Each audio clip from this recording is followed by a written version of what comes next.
Welcome back, you guys. Today I'm showing you how to make this rainbow sherbet cake.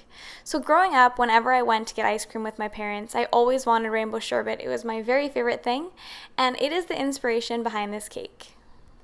To emulate the really fun swirls that are in rainbow sherbet, I wanted to make some swirled cake layers. So here I have 3 7-inch cake pans that I'm filling with 3 different flavors of batter. I flavored these raspberry, kind of a tropical orange flavor, and lime. Once I had filled my pans, I gently patted them against my counter to make sure that the batter was nice and level, and I then used a small offset spatula to drag some lines through the batter to create a really fun swirled effect. If you don't have a small offset spatula, you could also use a butter knife to do this. So I first made vertical lines through the batter, and then I worked my way back up, creating some horizontal lines.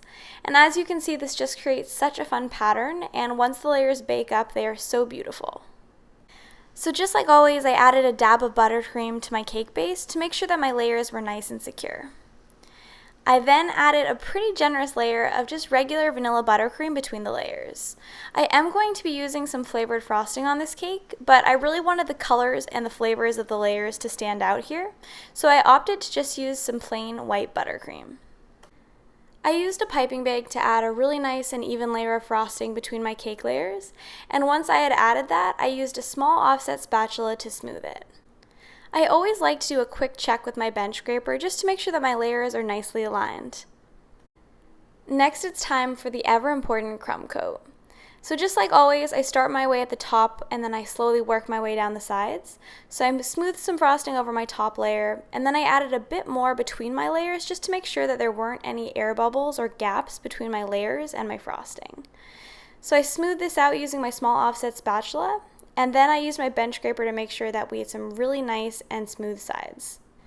Once my crumb coat had chilled for about 5 minutes in the freezer and was firm to the touch, I added on my second thicker layer of frosting. Whenever I'm frosting colored cake layers with a white buttercream, I always like to add a super thick layer because you don't want any bits or dark pieces of your cake layers to kind of shine through your white buttercream. You want a really nice and smooth finish, and I think it's really important that you add enough buttercream to ensure that you get that look. Once the cake is frosted, it's time for the decoration of the cake.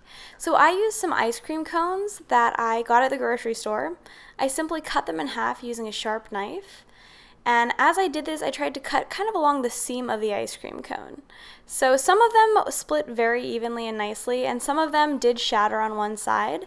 But if you buy a package, you'll definitely be able to get enough to cover your cake. I ended up using about 7 half ice cream cones on my cake, and I think I ended up cutting about 5 ice cream cones. I tried cutting them both upside down and right side up, and I found that it actually was easier to cut them right side up, which is not what I would have thought. But both methods can work. It really just comes down to being careful and also having a really sharp knife. So once they were all cut, I gently placed them on the sides of my cake, and as you guys can see, I used some thinner cake layers for this because I wanted my cake to be just as tall as my ice cream cones.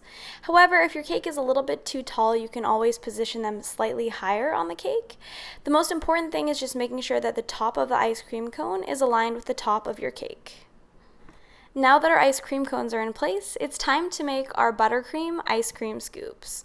So I'm using 3 different flavors of frosting to create my ice cream scoops, and I started off by making my raspberry buttercream. So to create this, I used some freeze-dried raspberries and a little bit of pink gel food coloring. You only need the smallest amount of food coloring because the raspberries already add some color, and you want to keep those nice pastel shades. Next, I worked on my orange flavor, which I made a little bit tropical using some freeze-dried mango and pineapple. I also used some orange zest and a little bit of orange juice, as well as some orange gel food coloring. So this flavor was actually the most fun to make and my favorite flavor.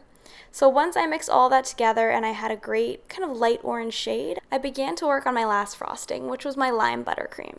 So for this, I used the zest of 1 small lime, and I also added some green gel food coloring. So for this, I also wanted it to be pretty light, so I didn't add a ton of food coloring. And as you can see, we have some really beautiful pastel shades.